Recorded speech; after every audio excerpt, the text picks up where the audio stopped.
warahmatullahi wabarakatuh. Perkenalkan, nama saya Nikita, NIM 2021A1E002.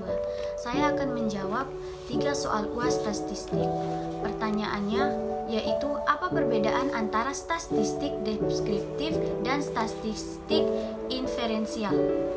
Dengan contohnya, statistik deskriptif dan statistik inferensial adalah 2 cabang utama dalam statistik yang digunakan untuk menganalisis data. Perbedaan utama antara keduanya terletak pada tujuan dan cara penggunaan.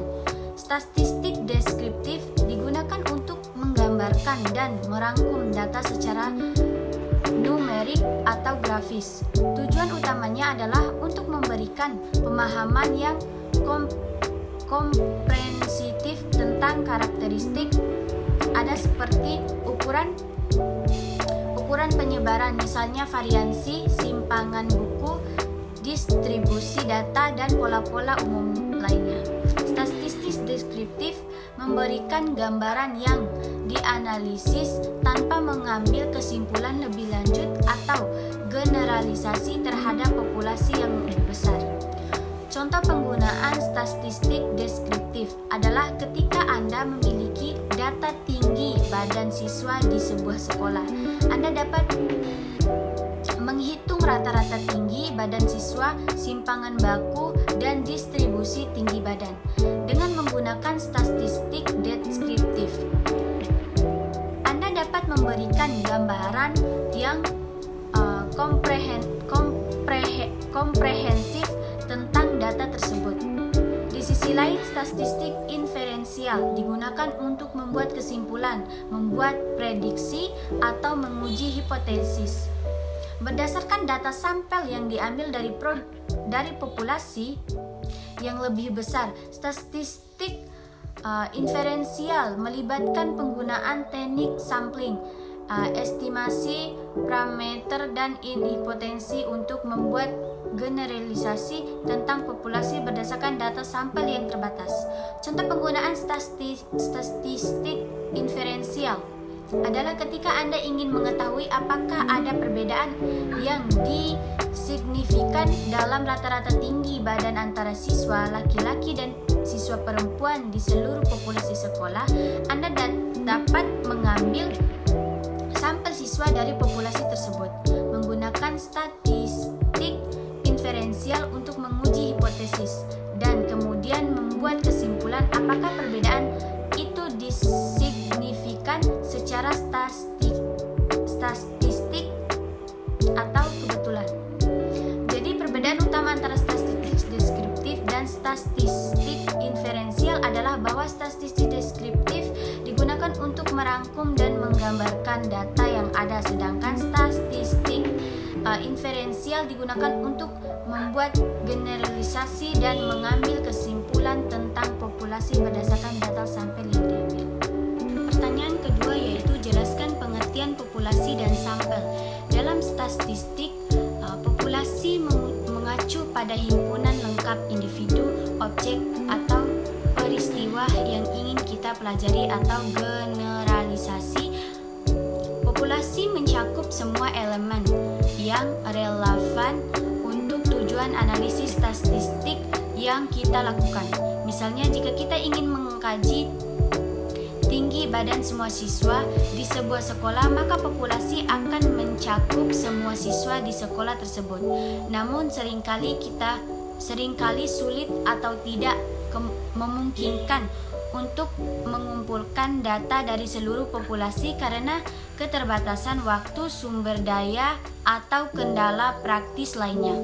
Oleh karena itu, kita mengambil sampel dari populasi. Sampel adalah subset yang dipresentasikan dari populasi yang dipilih untuk mewakili karakteristik populasi secara keseluruhan.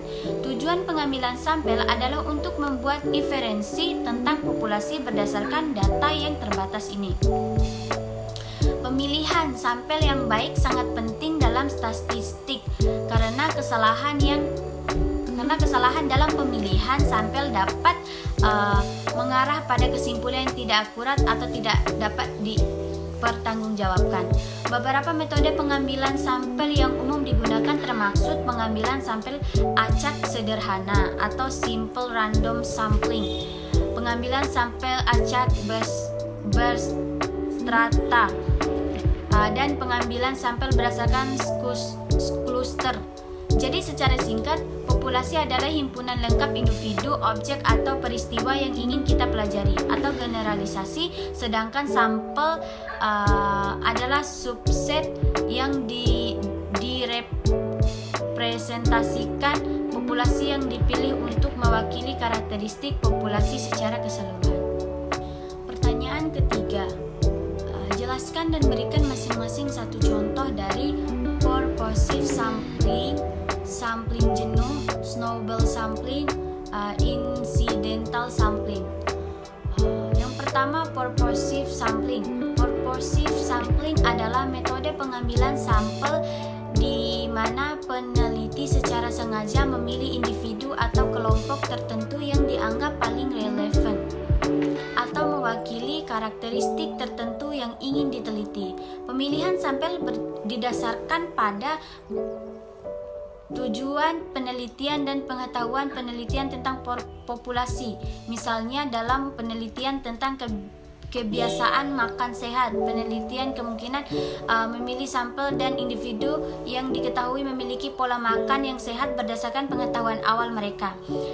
B. Sampling jenuh. Sampling jenuh juga dikenal sebagai sensus, adalah metode di mana seluruh populasi yang ada dipilih sebagai sampel. Dalam sampling jenuh tidak ada pengambilan sampel acak atau pemilihan selektif, melainkan semua elemen populasi diikutsertakan dalam penelitian. Misalnya dalam survei sensus penduduk, semua individu yang tinggal di suatu negara atau wilayah tertentu diwawancarai atau dimasukkan dalam penelitian untuk mendapatkan data yang lengkap tentang populasi tersebut. C. Snowball sampling.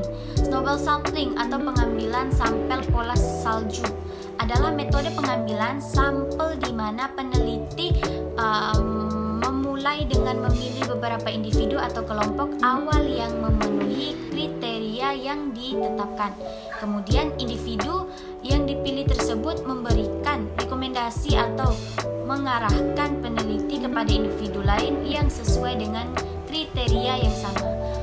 Proses ini berlanjut dengan mengumpulkan sampel baru melalui referensi dari sampel awal. Misalnya dalam penelitian mengenai penggunaan obat terlarang, penelitian dapat melalui dengan menghubungi beberapa pengguna obat terlarang yang mereka kenal dan kemudian meminta mereka untuk merekomendasikan pengguna obat lain yang mereka kenal.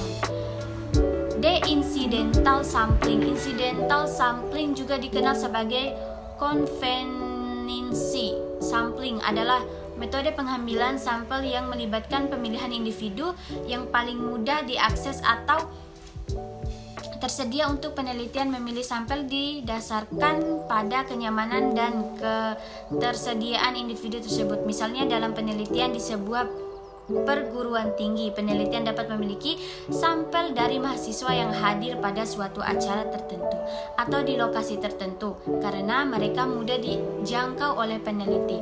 Perlu diperhatikan bahwa metode pengambilan sampel yang disebutkan di atas memiliki kelebihan dan kelemahan masing-masing, dan pemilihan metode harus didasarkan pada tujuan penelitian, ketersediaan sumber daya, dan konteks penelitian yang sedang dilakukan.